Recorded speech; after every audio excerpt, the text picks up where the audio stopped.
লাইভে গেছি আমরা।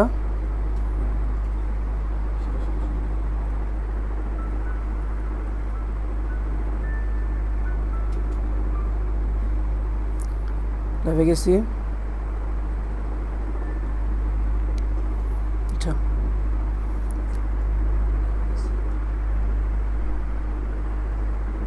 আসসালামু আলাইকুম সুপ্রিয় শিক্ষার্থীবৃন্দ। রয়্যাল এডুকেশন কর্তৃক আয়োজিত তোমাদের এইচএসসি এ প্লাস মিশনের যে ফ্রি ক্লাসগুলো হচ্ছে, আমি আজকে তোমাদের সাথে সেই ফ্রি ক্লাস নিয়ে কথা বলবো। আমি মোহাম্মদ লিওন সরকার, পড়াশোনা করতেছি জগন্নাথ বিশ্ববিদ্যালয়ে।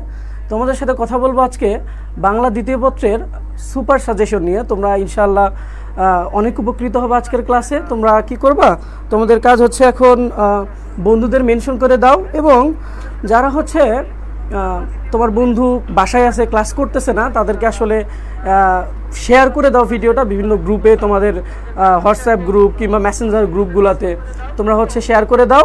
সবাই আজকের ক্লাসে জয়েন করুক ইনশাআল্লাহ। আজকের ক্লাস করার পরে সবাই বাংলা দ্বিতীয়তে একটা পূর্ণাঙ্গ ধারণা পাবে। আর তোমরা যারা প্রথম বর্ষের আসো তারাও জয়েন করো, ইনশাআল্লাহ তোমরাও কিছু শিখতে পারবা যে তোমাদের বাংলা দ্বিতীয়তে কি কি আসে। আমরা একটা মিনিট সময় নিচ্ছি, তোমরা ইনশাআল্লাহ জয়েন করে ফেলো। এরই মধ্যে আমরা আলোচনায় শুরু করব।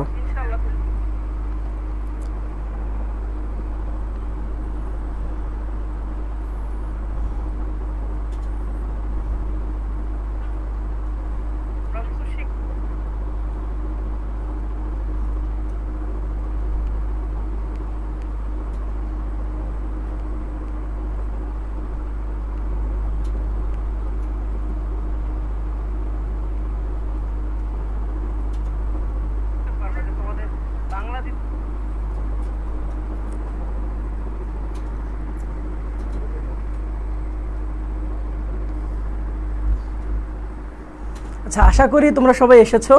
আমরা বাংলা দ্বিতীয় পত্রের সুপার সাজেশন নিয়ে আমরা আলোচনা করব। তোমরা বন্ধুদের মেনশন করে দাও। তোমরা ক্লাসে থাকো। প্রথমে তোমরা কি করবা, একটা কলম এবং একটা খাতা নিয়ে তোমরা বসে যাও। তোমরা পুরো ক্লাসটা দেখো ইনশাআল্লাহ। যে পয়েন্টগুলো আমি বলবো, যেগুলো স্লাইডে আসবে, খুবই গুরুত্বপূর্ণ এবং তোমাদের পরীক্ষায় ইনশাআল্লাহ শতভাগ কমন আসবে। তোমরা এগুলো কি করে ফেলবা, নোট করে ফেলবা, ঠিক আছে? আমরা আলোচনা শুরু করব। তোমরা বন্ধুদের মেনশন দিয়ে দাও, আমি আলোচনা শুরু করতেছি। আচ্ছা, আমরা আজকের প্রথম স্লাইডে যাই। আচ্ছা, প্রথমে আমরা বাংলা দ্বিতীয়ের যে মানবন্টনটা আছে, আমরা দ্বিতীয় পত্রের যে আমরা মান বন্টনটা আছে, এই মান বন্টন নিয়ে আলোচনা করব। আচ্ছা, আমরা জানি যে বাংলা দ্বিতীয় পত্র কী হয় আমাদের। বাংলা দ্বিতীয় পত্র আমাদের কী হয় ভাইয়ারা? বাংলা দ্বিতীয় পত্র হয় হচ্ছে 100 মার্কেরই হচ্ছে রিটেন পরীক্ষা হয়, মানে আমাদের লিখতে হবে। কিন্তু আমরা ক্লাস 9-10-এ কী করেছি ভাইয়ারা? ক্লাস 9-10-এ করেছিলাম যে আমরা লিখতাম হচ্ছে নির্মিত অংশ, এবং আমাদের 30টা কী ছিল ভাইয়ারা? আমাদের 30টা ছিল হচ্ছে এমসিকিউ। কিন্তু আমরা ইন্টারমিডিয়েটে কি পাচ্ছি না বলো তো? ইন্টারমিডিয়েটে আমরা এমসিকিউ পাচ্ছি না। তাহলে আমাদের কি করতে হবে? আমরা এমসিকিউ এর বদলে আমাদের যে এমসিকিউ এর যে গ্রামার টপিকটা ছিল বা ব্যাকরণ টপিকটা ছিল, সেই ব্যাকরণে আমরা কি করব? সেই ব্যাকরণে আমরা হচ্ছে রিটেন আমাদের লিখতে হবে। তো সেগুলো আমরা কিভাবে লিখব, কোনগুলো পড়লে আমরা বেশি কমন পাবো, তো সেগুলো নিয়ে আমরা আসলে আলোচনা করব আজকে। তো এই সাজেশন আমি দিয়ে দিব, ক্লাসের মধ্যেই দিয়ে দিব, এবং তোমরা যারা শেয়ার করবা বন্ধুদের সাথে বেশি বেশি, তাদেরকে আমি কি দিব? তাদেরকে আমি এই যে আমাদের কষ্টার্জিত যে এই পিডিএফটা তোমাদের আমরা প্রোভাইড করব। তোমরা কি করবা? তোমাদের বন্ধুদের সাথে বেশি বেশি শেয়ার করো, তাহলে ক্লাস শেষে তোমরা পিডিএফ পাবা। এখন তোমরা কি করবা? এখন তোমরা হচ্ছে অবশ্যই নোট নিয়ে নেবা। আচ্ছা, আমরা প্রথমে মান বন্টনে যাই। আমরা জানি যে ব্যাকরণে কি, আমরা জানি যে 30 মার্ক হচ্ছে আমাদের কি বলো তো ভাইয়েরা? 30 মার্ক হচ্ছে আমাদের ব্যাকরণ অংশ, যেটা আমাদের কি করতে হবে? যেটা আমাদের লিখে দিতে হবে। আচ্ছা, এই 30 মার্ক কোন বিষয়ে আসলে কত মার্ক, সেটা নিয়ে আমরা আলোচনা করি। আচ্ছা, আমাদের আছে বাংলা উচ্চারণের নিয়ম 5 মার্কস। তারপরে কি আছে ভাইয়ারা? দেখো, তারপরে বাংলা বানানের নিয়ম আছে 5 মার্কস। তারপরে বাংলা ভাষার ব্যাকরণিক শব্দশ্রেণী আছে 5 মার্ক। তারপরে বাংলা শব্দ গঠন, এই বাংলা শব্দ গঠন থেকে আমাদের 2টা টপিক পড়তে হবে। একটা হচ্ছে উপসর্গ আর একটা হচ্ছে সমাস। তো এটা আমাদের এমসিকিউ আকারে আসবে না। সমাসের কথা শুনলে কিংবা সন্ধির কথা শুনলে আমরা অনেকে কি বুঝি, আমরা বুঝি হয়তো এমসিকিউ, কিন্তু এমসিকিউ না, আমাদের কি করতে হবে, লিখতে হবে। কেমন টাইপের লিখিত প্রশ্ন আসে এগুলো নিয়ে আমরা পরবর্তী স্লাইডগুলোতে আলোচনা করব। আচ্ছা, আমরা তারপরে যেটাতে আসবো সেটা হচ্ছে বাক্যতত্ত্ব। বাক্যতত্ত্বতে কি আছে ভাইয়ারা? বাক্যতত্ত্বতেও আমাদের আছে 5 নম্বর। আচ্ছা, তারপরে আমাদের যে টপিকটা আছে বাংলা ভাষার অপপ্রয়োগ এবং শুদ্ধ প্রয়োগ, এখানে আমাদের কত আছে ভাইয়ারা? এখানেও আমাদের 5 মার্ক আছে অথবা 5 নম্বর আছে। তাহলে আমরা এই যে 6টা টপিক নিয়ে আলোচনা করলাম, 6টা বিষয় নিয়ে আলোচনা করলাম, এটা হচ্ছে তোমাদের ব্যাকরণ অংশ, যেখানে তোমাদের নম্বর থাকবে 30। তোমরা ক্লিয়ার? তোমরা একটু জানাও যে আসলে তোমরা কে কোথা থেকে দেখতেছো এবং তোমাদের বন্ধুদের আসলে মেনশন করে দিছো কিনা। এবং আমি চাচ্ছি যে তোমাদের ক্লাসে মানে তোমরা পার্টিসিপেট করো, ক্লাসটা যেন একদমই বোরিং না লাগে। হ্যাঁ, বোরিং যেন না লাগে, তোমরা হচ্ছে ক্লাসে একটু রেসপন্স করো ভাইয়ারা। আচ্ছা, হ্যাঁ আমি দেখতে পাচ্তেছি অনেকেই তোমরা কমেন্ট করতেছো। আচ্ছা আচ্ছা, তোমরা জানিয়ে দাও যে কে কোথা থেকে দেখতেছো আমাদের আজকের ক্লাসটা এবং তোমাদের বন্ধুদের মেনশন করে দাও। আমরা ইনশাআল্লাহ একটা সুপার সাজেশন তোমাদের প্রোভাইড করতে যাচ্ছি, যেটা তোমরা পরীক্ষায় অবশ্যই 100% তোমরা কমন পাবা, শতভাগ তোমরা কমন পাবা ইনশাআল্লাহ। আচ্ছা, আমরা সামনের দিকে যাই। আমরা তাহলে ব্যাকরণের যে 30 নম্বর, এই 30 নম্বরের আমরা কি শিখে ফেললাম, এই 30 নম্বরের যে মানবন্টনটা কোথায় কত সেটা আমরা জানলাম। আমরা পরবর্তী স্লাইডে যাই। আচ্ছা, পরবর্তী স্লাইডে কি আছে দেখো তো ভাইয়ারা? নির্মিত অংশ। নির্মিত অংশতে কত? নির্মিত অংশতে আমাদের 70 নম্বর আছে। তার মানে সব থেকে বেশি নম্বরটা আমাদের কোথায়? নির্মিত অংশে। আমাদের ফোকাসটা নির্মিত অংশে একটু বেশি দেওয়া উচিত। তো এখানে রিটেন, ওখানেও ছিল রিটেন, এখানেও রিটেন, তবে এখানে মুখস্থ টাইপের পরিবর্তে তোমাকে কি করতে হবে, একটু নিজের সৃজনশীলতা প্রয়োগ করতে হবে। আচ্ছা, আমরা দেখে নেই যে কোন টপিকে বা কোন বিষয়ে কত মার্ক। আচ্ছা, এখানে প্রথমে যেটা আছে, যেটা পারিভাষিক শব্দ থেকে একটি প্রশ্ন আসবে, অনুবাদ থেকে একটি, এই মোট হচ্ছে 2টা প্রশ্ন থাকবে। অবশ্যই এই প্রশ্নগুলো কি দিয়ে থাকবে ভাইয়ারা? অথবা দিয়ে থাকবে। একটা প্রশ্নের পরিবর্তে তুমি আরেকটা প্রশ্নের উত্তর করতে পারবা। ধরো প্রশ্নতে পারিভাষিক শব্দ আসছে হচ্ছে 8টা, তোমাকে অ্যান্সার করতে হবে 5টার। পারিভাষিক শব্দ কোনগুলো? যে ইংরেজি দেওয়া থাকবে, তোমাকে কি করতে হবে, ওইটার বাংলা লিখতে হবে, মানে শব্দের অর্থ, যেটাকে আমরা ইংরেজিতে পড়ছি সিনোনিম। ঠিক আছে? আচ্ছা, তো আমরা ইজিলি কিন্তু অনেকে আমরা সিনোনিম পারি, অ্যান্টোনিম পারি, কিংবা শব্দের অর্থ অনেক বেশি, ভোকাবুলারি আমাদের অনেক ভালো। তো তাদের ক্ষেত্রে আসলে এটা আলাদা করে খুব বেশি পড়তে হবে না। তবে আজকের ক্লাসে আমি তোমাদের খুবই, যেগুলো বিগত বোর্ডে বারবার ঘুরে আসছে, সেগুলো নিয়ে আমি তোমাদের জন্য মানে সেখানে পিডিএফে সাজাইছি। তো তোমরা সেখানে কি করবা, সেগুলো তোমরা নোট করে নিবা, তাহলে তোমরা কি করবে, অবশ্যই তোমরা পরীক্ষায় কমন পাবা। আচ্ছা, পারিভাষিক শব্দ এবং অনুবাদ থেকে। আচ্ছা, অনুবাদ কি? অনুবাদ হচ্ছে যে বাংলাতে একটা অনুচ্ছেদ দেওয়া থাকবে, একটা প্যাসেজ দেওয়া থাকবে, যেটাকে আমরা বলি প্যাসেজ। তো এই অনুচ্ছেদটা আমরা কি করব, ইংরেজিতে দেয়া থাকবে, সেটাকে আমরা কি করব, বাংলাতে রূপান্তর করব। এখানে আমাদের কত মার্ক থাকবে? 10 মার্ক। আচ্ছা, তাহলে আমাদের এই পারিভাষিক শব্দ এবং অনুবাদ থেকে একটা করে 2টা প্রশ্ন আসবে। আমার যেটা ইজি মনে হয় আমি সেটা কি করতে পারবো, অ্যান্সার করতে পারবো। তবে আমি যেটা তোমাদের সাজেশন দিব সেটা হচ্ছে তোমরা কি করবা, তোমরা অবশ্যই পারিভাষিক শব্দটা বেশি কমন পাবা এবং এটা একটু বেশি করে পড়বা। কেন বেশি করে পড়বা? কারণ এইটা 8টা আমাদের ওয়ার্ড থাকবে, 8টা হচ্ছে শব্দ থাকবে, সেখান থেকে 5টা কিংবা 6টা আমি ইজিলি কমন পাবো। এবং আমি তোমাদের যে সাজেশনটা আজকে দিতে চাচ্ছি সেখানে যেগুলো আছে এগুলো পড়লে তোমরা ইনশাল্লাহ অনেক কমন পাবা। আচ্ছা, আমরা পরবর্তীতে যাই। যে পরবর্তীতে কি আছে ভাইয়ারা দেখো একটু, পরবর্তীতে আছে দিনলিপি। হ্যাঁ, দিনলিপি। আচ্ছা, দিনলিপি লিখন একটি, আর প্রতিবেদন রচনা করো একটি। তাহলে এই যে 2টা প্রশ্ন থাকবে, আমাদের কি থাকবে বলো তো? এখানে 2টা প্রশ্ন থাকবে। আমাদের কি থাকবে ভাইয়ারা? 2টা প্রশ্ন থাকবে। যে দিনলিপি লিখন থেকে থাকবে একটি, প্রতিবেদন থেকে থাকবে হচ্ছে একটি। এই হচ্ছে আমাদের 2টা থেকে একটা প্রশ্নের উত্তর করতে হবে, আমাদের নম্বর হচ্ছে 10। আচ্ছা, তাহলে আমরা দিনলিপি সম্পর্কে অনেকে জানি না যে দিনলিপিটা আসলে কি। আমি একটু আলোচনা করি, তোমাদের জন্য সাজেশন অপেক্ষা করতেছে। আচ্ছা, দিনলিপি কি? দিনলিপি হচ্ছে কোনো নির্দিষ্ট একটা দিনের অভিজ্ঞতা বর্ণন। তুমি সারাদিন কি করছো কিংবা ওই স্পেশাল ডেতে তোমার সাথে কি হয়েছে, তোমার অভিজ্ঞতাগুলো তোমাকে এখানে কি করতে হবে, বাংলায় সুন্দর করে লিখতে হবে। এটা হচ্ছে তোমার দিনলিপি। সাপোজ তুমি তোমার কলেজের প্রথম দিনে কি কি অভিজ্ঞতার সম্মুখীন হয়েছো, কি কি হয়েছে তোমার সাথে। ধরো তুমি ফজরের নামাজের থেকে শুরু করে তুমি কি করতে পারবা, তুমি একদম রাতে বাসায় আসা পর্যন্ত তুমি কি করতে পারবা, এই সারা দিনের ঘটনাগুলো তুমি লিখতে পারবা। এটা হচ্ছে তোমার কি দিনলিপি। আচ্ছা, এই দিনলিপিতে আমাদের কি থাকবে, 10 নম্বর থাকবে। খুবই ইজি, তোমরা পারবা। তারপরে যেটা ভাইয়েরা দেখো, প্রতিবেদন। প্রতিবেদন জিনিসটা কি? অনেকে প্রতিবেদন জিনিসটা বুঝে না, প্রতিবেদন জিনিসটা কি। আচ্ছা, প্রতিবেদন মানে হচ্ছে, আমরা খেয়াল করি, প্রতিবেদন, হ্যাঁ প্রতিবেদন। আচ্ছা, প্রতিবেদন মানে হচ্ছে নিউজ। প্রতিবেদন মানে কি?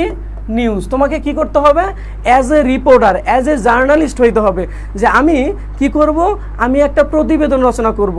ধরো তোমার এলাকায় কি হয়েছে, একটা হচ্ছে লাইব্রেরি তুমি প্রতিষ্ঠা করবা। এখন লাইব্রেরি প্রতিষ্ঠা করার জন্য তুমি হচ্ছে কারো কাছে এটা জানাতে চাও, মানুষকে জানাতে চাও, কিংবা জনপ্রতিনিধিকে জানাতে চাও, বা দেশের সরকারকে জানাতে চাও। এখন তুমি তো সরকার পর্যন্ত পৌঁছাতে পারবে না, তাহলে তোমাকে কি করতে হবে, দেশের যে দৈনিক পত্রিকা আছে সেই দৈনিক পত্রিকাগুলোর মাধ্যমে কি করতে হবে, তোমাকে গভর্নমেন্টের কিংবা যারা আমলা আছে তাদের কাছাকাছি তোমাকে কি করতে হবে, পৌঁছাতে হবে। তাহলে এটার সব থেকে সহজ মাধ্যম হচ্ছে পত্রিকা কিংবা মিডিয়া। তাহলে তুমি কি করবা, তুমি প্রতিবেদন লিখবা। এই প্রতিবেদনটা, তুমি তো রিপোর্টার না, প্রশ্নে যদি তোমাকে রিপোর্টার হিসেবে বলা হয় যে তুমি রিপোর্টার, তুমি লেখো, তাহলে তুমি সোজাসুজি একটা শিরোনাম দিয়ে প্রতিবেদনটা লিখবা। বুঝতে পারছো? আচ্ছা, এখন তুমি যদি হচ্ছে রিপোর্টার না হও, তোমাকে যদি বলে যে প্রকাশের জন্য লেখো, তখন তোমাকে কি করতে হবে, যে এই যে প্রতিবেদনটা রচনা করার জন্য তোমাকে কার বরাবর লিখতে হবে, যিনি নিউজ এডিটর থাকে, যিনি সম্পাদক থাকে, এই সম্পাদক বরাবর তোমাকে কি করতে হবে, লিখতে হবে। নিউজ এডিটর, তো সম্পাদক বরাবর তোমাকে প্রথমে, আচ্ছা সম্পাদক কিংবা যিনি নিউজ এডিটর, ওনার বরাবর তোমাকে প্রথমে একটা আবেদনের মতো লিখতে হবে। তারপরে তোমাকে কি করতে হবে, তারপরে তুমি তোমার শিরোনামটা দিবা। তারপরে তুমি তোমার যে শিরোনাম, এই শিরোনামটা দিবা খুব সুন্দর করে। এবং যারা জার্নালিস্ট আছে তারা একটা জিনিস ফলো করে, সেটা হচ্ছে যে শিরোনাম কখনো বড় হয় না, শিরোনাম যত ছোট হয় তার নিউজটা তত বেশি সুন্দর হয়। তো তুমি কি করবা, শিরোনামে 9 শব্দের সব থেকে মানে 9 শব্দের কম যে কোনো একটা তুমি হচ্ছে শিরোনাম দিবা। সাপোজ ধরো যে তোমার হচ্ছে কলেজে একটা হচ্ছে কি হয়েছে, সাংস্কৃতিক অনুষ্ঠান হয়েছে, সাংস্কৃতিক এবং ক্রীড়া প্রতিযোগিতা হয়, তো এটা হয়েছে। এখন তুমি বড় একটা শিরোনাম দিতে পারবা না, এখন তুমি ছোট করে শিরোনাম কি দিবা, যে আমরা বলতে পারি যে ঢাকা ভিক্টোরিয়ান্নেসা স্কুল অ্যান্ড কলেজে কি হয়েছে বলো তো, ঢাকা ভিক্টোরিয়ান্নেসা স্কুল অ্যান্ড কলেজে ক্রীড়া ও সাংস্কৃতিক প্রতিযোগিতা অনুষ্ঠিত। তো এটা একটু বড় হয়েছে, এটাকে কিভাবে আসলে আরও সহজ করা যায়। ধরো ওই অনুষ্ঠানে একজন চিফ গেস্ট ছিলেন, যিনি প্রধান অতিথি আমরা বলি, তো প্রধান অতিথি ছিলেন। এই প্রধান অতিথির কোনো একটা স্পেশাল বক্তব্যকে, কোনো একটা কথাকে, ওই উক্তিকে তুমি কি করবা, তুমি হেডলাইন বানাতে পারো, তুমি শিরোনাম বানাতে পারো। শিরোনাম বানিয়ে তুমি হচ্ছে কোটেশন দিয়ে তুমি লিখবা কি, তুমি লিখবা যে অমুক স্কুলের ওই অনুষ্ঠানে বক্তব্য দানকালে তিনি এই কথা বলেছেন। তাহলে তোমার শিরোনামটা কি হবে, অনেক বেশি সুন্দর হবে। শিরোনাম যদি সুন্দর হয়, তাহলে নিচে তোমার প্রতিবেদনে অনেক কিছু টিচার তোমার প্রতি আগেই স্যাটিসফাইড হয়ে যাবেন। ঠিক আছে? তাহলে প্রতিবেদন আমাদের কয় ধরনের ভাইয়েরা? 2 ধরনের। একটা হচ্ছে তোমাকে নিজে প্রতিবেদন, নিজে সাংবাদিক হিসেবে প্রতিবেদন রচনা করতে হবে, অথবা তোমাকে সম্পাদক বরাবর কি করতে হবে, সম্পাদক বরাবর তোমাকে একটা প্রতিবেদন লিখতে হবে, যিনি এটা আবেদনের মতো হবে, তবে প্রতিবেদন নিচের মধ্যে অ্যাড করে দিতে হবে যে এই প্রতিবেদনটা আমি আপনার পত্রিকায় প্রকাশ করতে চাচ্ছি। এই ফরম্যাটটা এবং সবথেকে গুরুত্বপূর্ণ যেগুলা সাজেশন, যেগুলো আসবে পরীক্ষায় আসার মতো, সেগুলো আমি তোমাদের দিয়ে দেবো, ইনশাল্লাহ তোমরা কমন পাবা। তাহলে আমরা প্রতিবেদন নিয়ে যে কনফিউশন ছিল আমাদের, আশা করি আজকের পর থেকে প্রতিবেদন নিয়ে আর কোনো কনফিউশন থাকবে না। আরেকটা ব্যাপার, প্রতিবেদনে অনেকে তারিখ উপরে লেখে, হ্যাঁ, প্রতিবেদনে তারিখ উপরে লেখা যায় না। কেন লেখা যায় না, এটা নিয়ে আমার একটা ডিবেট ছিল।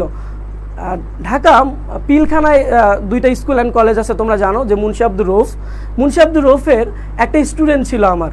হ্যাঁ, ওই মুন্সি আব্দুর রফের স্টুডেন্টকে আমি প্রতিবেদন লেখা শিখাইছিলাম। তো শেখানোর পরে ও আমার কাছে কান্না করে বলতেছে, স্যার আমি আপনার নিয়মে লিখে ফেলেছিলাম প্রতিবেদন, কিন্তু টিচার আমাকে 0 দিয়েছে। কারণ কি? আমি ওকে বললাম যে কারণ কি, তোমাকে 0 দেওয়ার কারণ কি? স্যার আমি প্রতিবেদনের তারিখ দেই নাই, এটা মনে হয় আমার ভুল।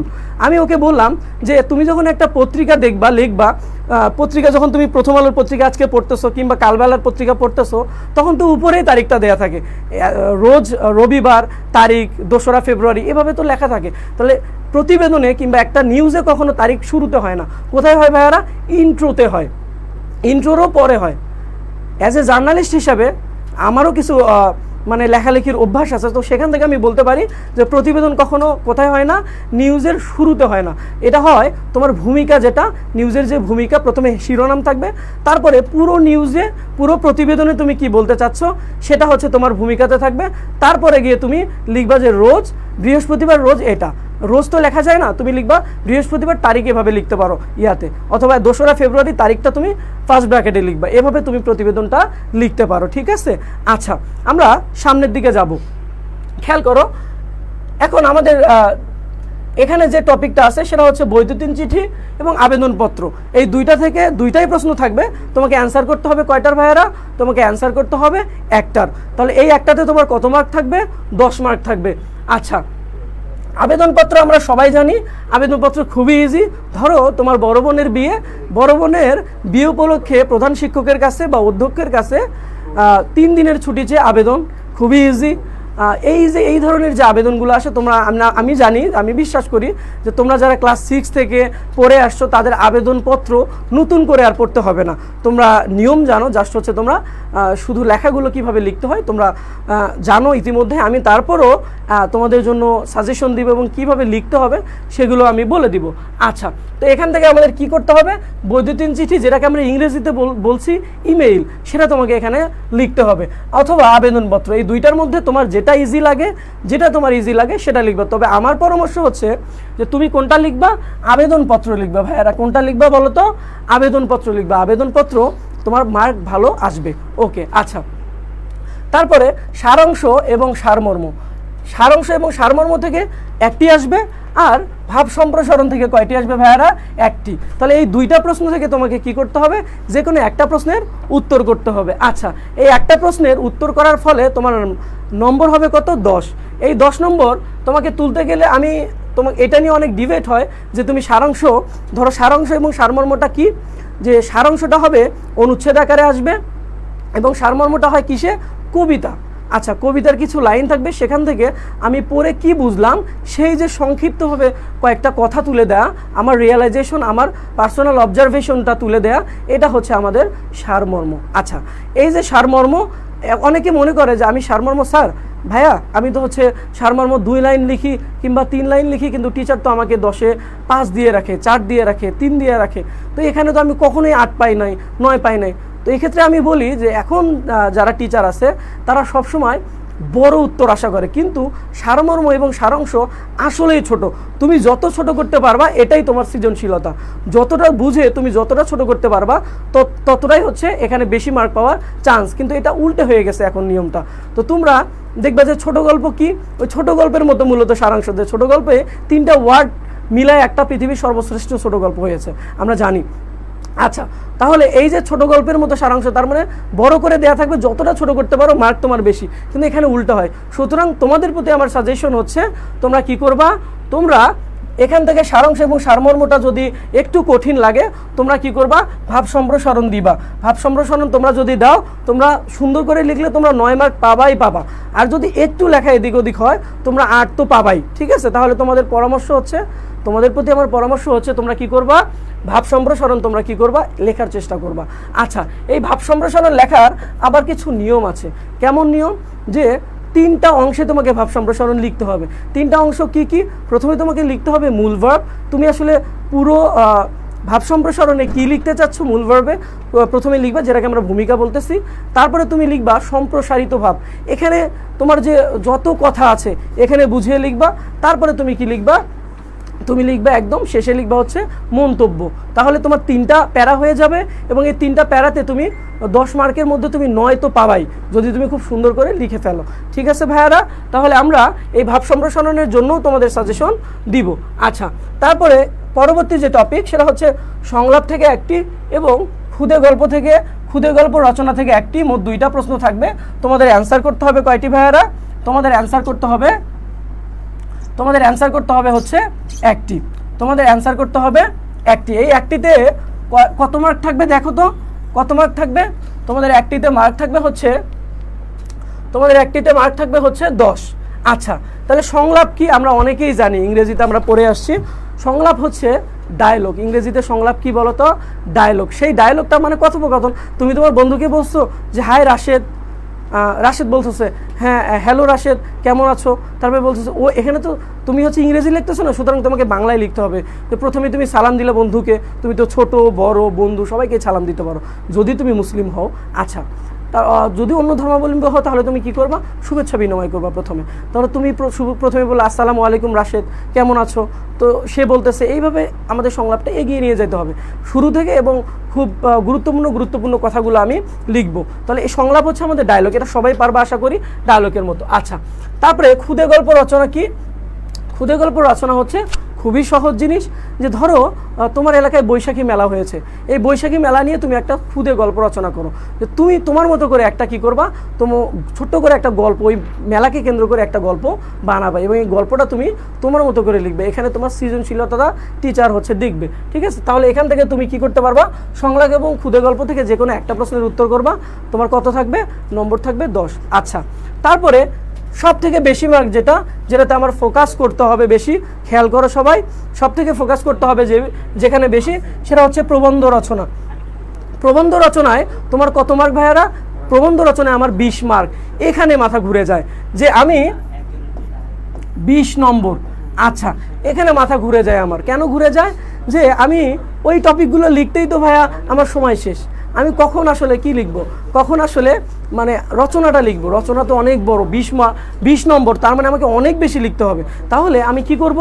তাহলে অন্যান্য টপিকগুলো আমি যত দ্রুত সম্ভব লিখবো এবং লিখে আমার মাথায় যেন এটা থাকে যে আমার রচনাতে আমি মিনিমাম 40 মিনিট সময় আমি রাখবো। ঠিক আছে? আচ্ছা, যেহেতু তোমার সময়টা এখানে এমসিকিউ নাই, যেহেতু সময়টা তোমার 3 ঘন্টা, সুতরাং আমি মনে করি যে তুমি রচনাতে শুধু 40 মিনিট আমি রাখতে বললাম, তুমি 50 মিনিট রাখবা। যদি তোমার এই ইয়াটা থাকে, আগ্রহটা থাকে, এই চেষ্টাটা থাকে, যে তোমার মাইন্ড সেট আপ যদি থাকে পরীক্ষার রুমে যে আমার রচনা লিখতে হবে, আমি রচনার জন্য কত রাখবো ভাইয়ারা? রচনার জন্য 40 মিনিট রাখবো মিনিমাম, কারণ রচনাতে আমার মার্কটা বেশি 20। তাহলে আমি রচনাটা সুন্দর করে লিখবো। তুমি যদি এই মাইন্ড সেট আপে পরীক্ষা দেওয়া শুরু করো, তুমি বিশ্বাস করো তোমার 50 মিনিটেরও বেশি থাকবে রচনাতে, তুমি শেষে গিয়ে ঘুমাবা, এমন হয়ে যাবে। সুতরাং এই মাইন্ড সেট আপটা, পজিটিভ মাইন্ড সেট আপটা পরীক্ষার রুমে অবশ্যই দরকার। আচ্ছা, খেয়াল করো, আমি এই প্রবন্ধ রচনাতে আমার যেহেতু 20 মার্ক, তাহলে আমি কত পেজ লিখবো, কি লিখবে, এটা বড় কথা না। আমার বড় কথা হচ্ছে আমি পয়েন্ট কতটা লিখতেছি। এখানে টিচাররা কি করে, অনেক সময় টিচারদের সবগুলো পাতা পড়ে দেখার সময় থাকে না। তো এখন কি করবে, টিচার তোমার সৃজনশীলতা দেখবে, টিচার তোমার পয়েন্টগুলো দেখবে যে তুমি কত সুন্দর করে কতটা পয়েন্ট রচনাতে লিখতে পারছো। এখন অনেকে বলবা যে ভাইয়া আমি তো অমুক বইয়ে পড়ছি, আমি তো অমুক নোটে পড়ছি, এখানে তো ভাইয়া এতগুলো পয়েন্ট নাই এই রচনার, তাহলে আমি কি করব? পয়েন্টগুলো তোমাকে কি করতে হবে? রচনার পয়েন্টগুলো তোমাকে নিজে একটু মেক করে নিতে হবে, নিজে একটু তৈরি করে নিতে হবে। এটা কিভাবে হবে? তুমি যখন রচনা প্র্যাকটিস করবা, তুমি যখন একটা ভালো করে রচনা বুঝবা, তখন তুমি দেখবা যে ওখান থেকে তুমি অনেকগুলো পয়েন্ট বানাইতে পারতেছো। যখন তুমি পয়েন্টগুলো বাড়াইতে পারবা, তখন তুমি মার্ক পাবা। ধরো তুমি 14টা পয়েন্ট লিখছো রচনাতে, 14টা পয়েন্ট লিখছো, যদি 1 মার্ক করেও হয় তুমি কত মার্ক পাবা? 14 মার্ক পাবা। কিন্তু 1 মার্ক করে দিবে না টিচার। যদি 1.5 মার্ক করে হয় তাহলে তোমার 20-এরও বেশি হয়ে যাবে, অথবা তো ধরলাম 18-19, তুমি সর্বোচ্চ 18-19 তো পাবাই। তুমি যদি মিনিমাম তুমি যদি 15-16টা কি করতে পারো, 15-16টা পয়েন্ট লিখতে পারো। পয়েন্টগুলো যতটা সম্ভব একটু 5 লাইন 6 লাইনের মধ্যে রাখবা। তবে যেটা একটু বৈশিষ্ট্যর ব্যাপার থাকে কোনো একটা রচনায়, সেটাতে একটু বড় হয়ে যায়। তবে পয়েন্টগুলো তুমি কি করবা, 5 থেকে 6 লাইন সর্বোচ্চ দেওয়ার চেষ্টা করবা। 3-4 লাইনেও তুমি পয়েন্ট লিখতে পারবা। তবে পয়েন্টগুলো কি হইতে হবে? একদম অ্যাকুরেট পয়েন্ট হইতে হবে। এবং এই পয়েন্টগুলো তুমি কয়টা দিবা বললাম? 15 কিংবা 16টা পয়েন্ট যদি তুমি দিতে পারো, তাহলে 18 কিংবা 19 মার্ক তুমি এই রচনায় তুমি কি করবা? তুমি অবশ্যই পাবা। তাহলে তোমার প্রতি আমার যে সাজেশন, তোমাদের প্রতি যে সাজেশনটা, এই রচনার জন্য তোমরা তোমরা কি করবা, রচনার জন্য তোমরা সময়টা একটু নিয়ে রাখবা, যেন আমি রচনাতে কি করতে পারি, রচনাতে যেন আমি 40 মিনিটের উপরে সময় দিতে পারি। ইনশাল্লাহ তোমরা পারবা, এবং তুমি রচনাটা 15 কিংবা 16টা পয়েন্টে লিখবা, তাহলে তুমি রচনায় সর্বোচ্চ নম্বর পাবা। অনেকে রচনায় 12 পেয়ে যায়, অনেকে রচনায় 10 পেয়ে যায়, 13 পেয়ে যায়, 14 পেয়ে যায়, অনেকে লিখতে পারে না, শেষে গিয়ে সময় থাকে না। সুতরাং রচনাতে যে আমার হচ্ছে 20 নম্বর, এটা তোমাকে মাথায় রাখতে হবে, মাথায় রেখে তোমাকে অন্যান্য জিনিসগুলো লিখতে হবে। বুঝতে পারছো ভাইয়ারা? আশা করি তোমরা এখন থেকে এই মাইন্ড সেট আপ যদি রাখো, ইনশাল্লাহ তোমাদের রচনা লিখেও তোমরা পরীক্ষা রুমে ঘুমাবা, এমন সময় থাকবে। আচ্ছা, আমরা হচ্ছে কি আলোচনা করে ফেললাম বলো তো? আমরা যে মানবন্টন ছিল বাংলা দ্বিতীয় পত্রের এইচএসসি 2024 ব্যাচ, তোমাদের শর্ট সিলেবাস অনুযায়ী যে আমাদের মানবন্টনটা ছিল, এই মানবন্টন 100 মার্কের আমি আলোচনা করে ফেলেছি। প্রথমে ব্যাকরণ অংশে ছিল কি 30 নম্বর, যেটা তোমাদের লিখতে হবে ব্যাকরণ, যদিও আমরা আগে কি পড়ে আসছি, এমসিকিউ পড়ে আসছে। এবং আমরা আসলাম নির্মিত অংশে, যেটা হচ্ছে অধিকাংশ হচ্ছে তোমার রিটেন টাইপের, যেমন আমরা বলি পত্র, আবেদনপত্র কিংবা হচ্ছে রচনা, ভাব সম্প্রসারণ, এগুলোর মধ্যে কত আছে তোমাদের 70 নম্বর। তাহলে এখানেও তোমাকে ভালো একটা নম্বর পাইতে হবে, A+ পাইতে গেলে। আচ্ছা, তাহলে আমি এখন তোমাকে প্রতিটা টপিক ধরে ধরে কি করব, তোমাকে সাজেশন দিব, এবং প্রতিটা টপিক আশা করি তুমি আরও ভালো করে বুঝতে পারবা। আমাদের আমি যাচ্ছি সামনে, দেখো তোমরা। আচ্ছা, আমরা পরবর্তী স্লাইডে যাই, তোমরা একটু খেয়াল করো। আচ্ছা, আমি প্রথমে দিয়েছি বাংলা উচ্চারণের নিয়ম। বাংলা উচ্চারণের নিয়মের মধ্যে আমি পরীক্ষায় সবথেকে বেশি যেগুলো আসে সেগুলো আমি তোমাদের জন্য খুঁজে তোমাদের জন্য সংযোজন করেছি। আশা করি তোমরা অনেক বেশি কমন পাবে এখান থেকে। আচ্ছা, আমরা দেখি, অনেকগুলো দেখতে পাচ্ছি আমরা বাংলা উচ্চারণের নিয়ম। উচ্চারণ জিনিসটা কি এটা একটু বুঝবা, যে আমি বলতেছি হচ্ছে কি, ধরো সহ্য, আমি বলতেছি বা সহ্য, কিন্তু আমি লেখার সময় কি লিখি, আমি লেখার সময় লিখি ধরো সহ্য, আমি লেখার সময় বানান লিখতেছি এইটা, হ্যাঁ, কিন্তু উচ্চারণ করার সময় আমি কি বলতেছি ভাইয়া, সহ্য, মানে শেষে একটা ঝ আসতেছে, হ্যাঁ। আচ্ছা, সহ্য, তাহলে আমরা মানে বলতেছি কি, যেটা বলতেছি সেটা হচ্ছে আমাদের উচ্চারণ। সবসময় মনে রাখবা, যেটা বলতেছি সেটা হচ্ছে আমাদের উচ্চারণ। তাহলে যেটা বানান লিখতেছি এটা কিন্তু আমাদের কি না বলো তো ভাইয়ারা, সেটা আমাদের উচ্চারণ না। উচ্চারণ হচ্ছে আমরা মুখে যেটা বলতেছি, যেমন আহ্বান দিয়ে বোঝাই, দেখো আহ্বানে বানান কি লিখতেছি, এটা আহ্বান, সঠিক উচ্চারণ হচ্ছে আহ্বান। আচ্ছা, আমরা বানান লিখতেছি আহ্বান, কিন্তু আমরা বলবো কি, উচ্চারণে বলবো আহ্বান। আচ্ছা, আমরা সঠিক উচ্চারণ কি, আহ্বান। আচ্ছা, আমরা আহ্বান বলতেছি, তাহলে এটা হচ্ছে আমাদের উচ্চারণ। যেটা তুমি মুখে বলো এটা হচ্ছে তোমার উচ্চারণ, আর যেটা লিখো এটা উচ্চারণ না, এটা হচ্ছে বানান। আচ্ছা, তাহলে উচ্চারণ আমি বেশ কিছু উচ্চারণ তোমাদের যেগুলো পরীক্ষায় বারবার আসে সেগুলো আমি দিয়েছি, তোমরা নোট করে ফেলতে পারো।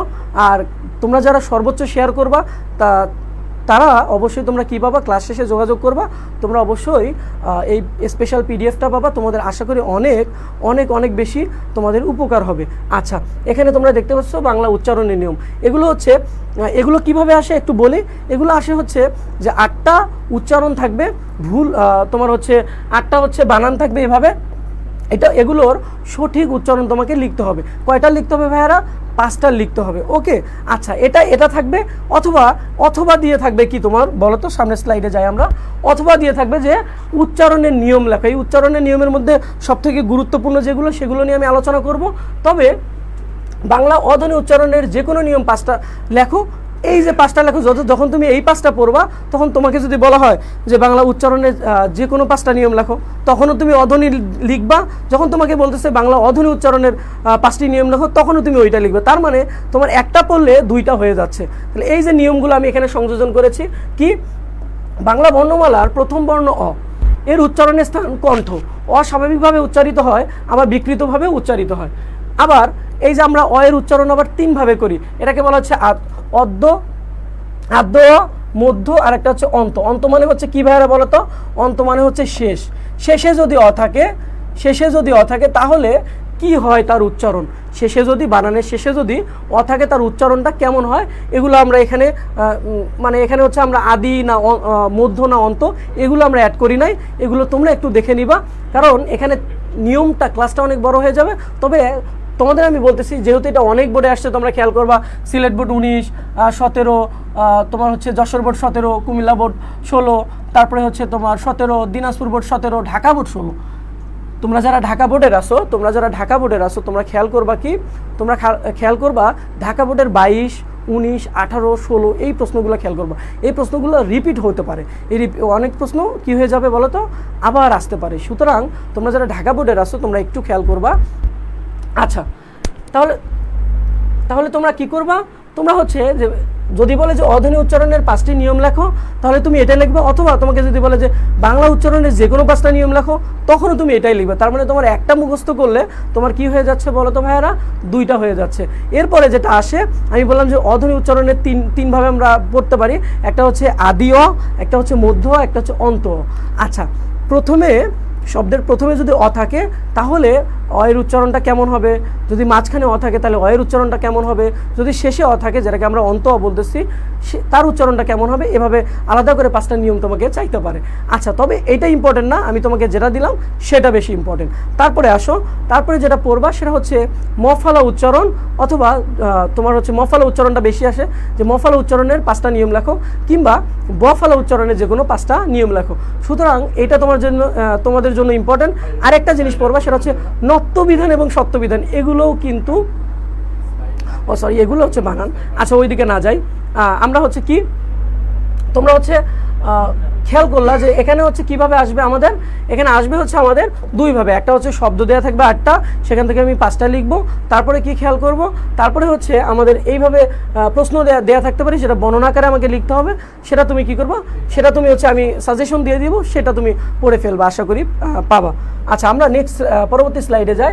আমরা এখন বানানের নিয়মে আসলাম। হ্যাঁ, আমরা বানানের নিয়মে আসলাম। ওকে, খেয়াল করো, বাংলা বানানের অশুদ্ধ এবং শুদ্ধ, মানে এক কথায় নিয়ম।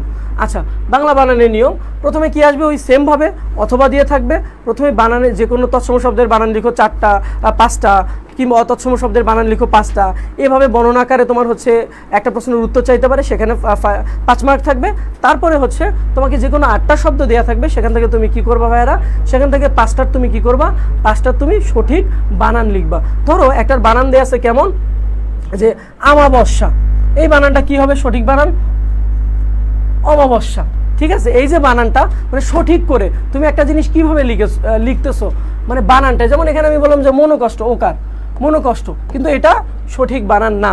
মনোকষ্টের মধ্যে কি আছে বলো তো, মনোকষ্টের মধ্যে আছে হচ্ছে এই যে বিসর্গ, যেটাকে আমরা বলি, এটা হচ্ছে আবার সন্ধিতে যদি তুমি আলোচনা করো, সন্ধিতে আমরা সন্ধি পড়েছিলাম, আগের ক্লাসে আমরা সন্ধি পড়েছিলাম।